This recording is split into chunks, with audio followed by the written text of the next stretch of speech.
Okay, Janine. Well, good news. Your Bang& Olufsen stereo was all ready. It was quite a project.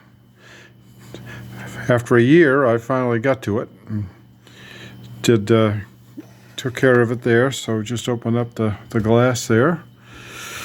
And let's see. Let's take a look at it. I got a couple. I got a tape in there and a CD. So let's hit the tape first, I guess.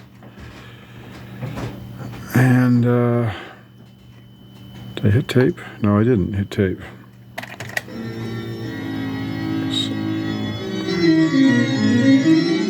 So there's the tape player all up and running. And then let's look at the CD player. CD player is running too. We got that running.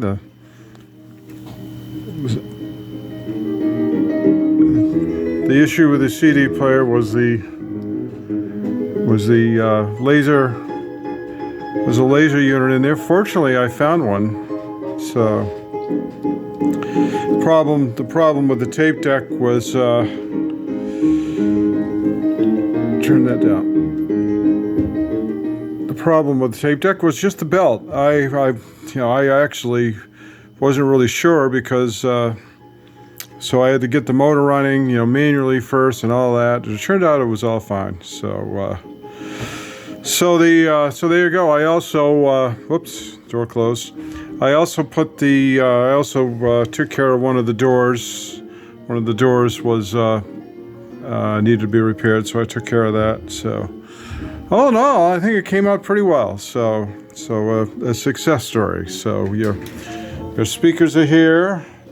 That sent me for a loop. It took me a while to realize that these were active speakers, and that's why I had the extra power cords. It took me about 15 minutes. I thought I broke something. Turns out that was the story. So that it needed to have power, and there we go. So it was an easy fix after that. So. Anyway, all went well. It took me a while to get used to this thing. This is a very complex stereo, so a very nice stereo, but not the most, not one of my most favorite things to work on, just because of the complexities. So, but she works well, so you're good to go.